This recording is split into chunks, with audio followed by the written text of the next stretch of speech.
Bonjour, c'est Stéphane de Béziers Guimau. Alors là, je fais une petite série sur les anomalies liées aux pièces d'eau. Alors ça tombe bien parce là, vous allez voir, on a une prise électrique sur laquelle mon portable est branché, qui est à moins de 40 cm de la baignoire. On a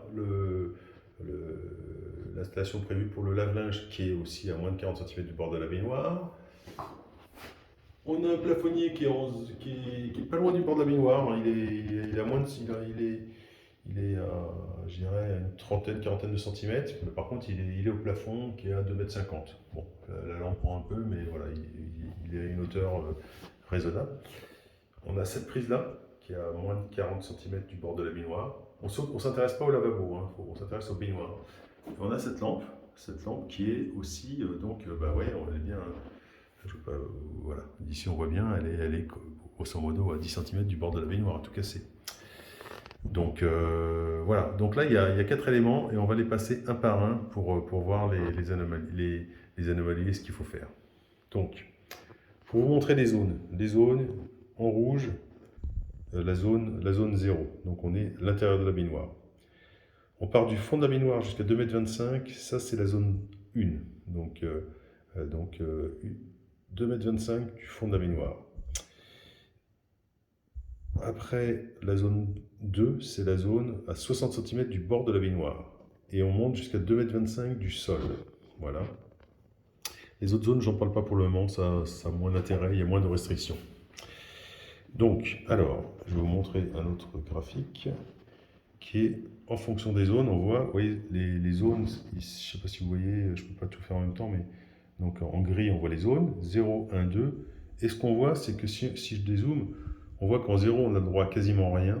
En zone 1, on a le droit à quasiment rien aussi. Et en zone 2, pas grand-chose. Alors voilà, on va voir maintenant, donc, dans cette salle de bain, donc on va commencer par une prise de courant, on va dire, une prise de courant, c'est la première ligne, vous voyez, en rouge là, socle de prise de courant avec contact de terre. Donc on est dans ce cas-là, hein, contact de terre.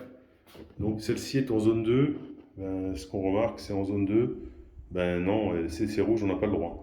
On a le droit de la mettre en zone 3, donc à plus de 60 cm, encore faut-il qu'elle soit protégée par un interrupteur différentiel 30 mA. Vous voyez. Donc cette prise-là, voilà. Je vais faire la... Pas tout éteindre quand même. Oups. Claude François sort de cette lampe. Donc, alors, ici on va regarder cette lampe-là, parce que aussi, celle-là, elle est très proche du bord de la baignoire. Et je vais essayer de zoomer un peu, de mettre plus de lumière, pour qu'on puisse voir ce qui est écrit dessus.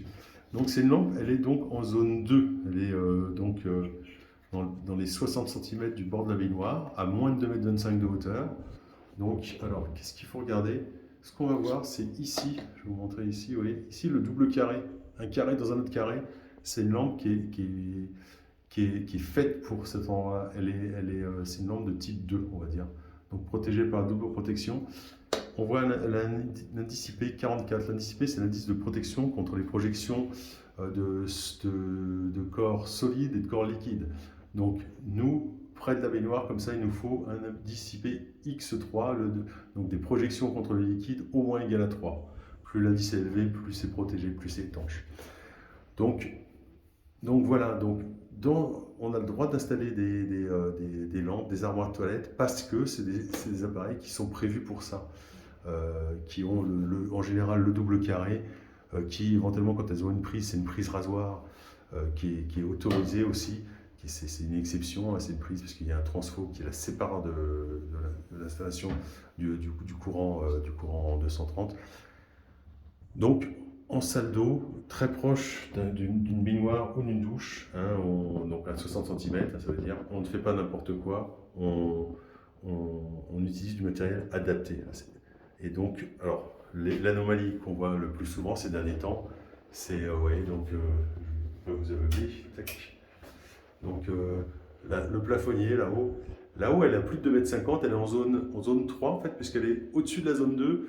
On est à plus de 2,25 m du sol.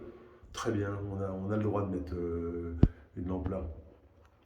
Par contre, il ne faut pas la faire pendouiller. Donc, il ne faut pas mettre un joli mandel. Là, c'est une douille de chantier en attente. N'allez pas mettre un truc qui pendouille.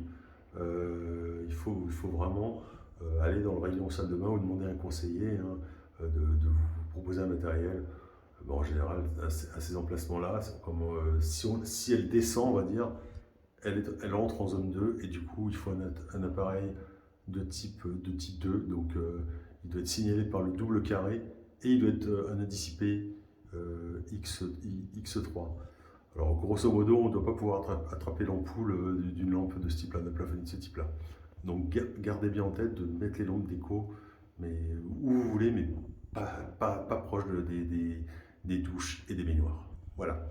C'était Stéphane de Bézéguimaux, en espérant que cette petite vidéo sur les anomalies de la salle d'eau voilà, vous aura plu.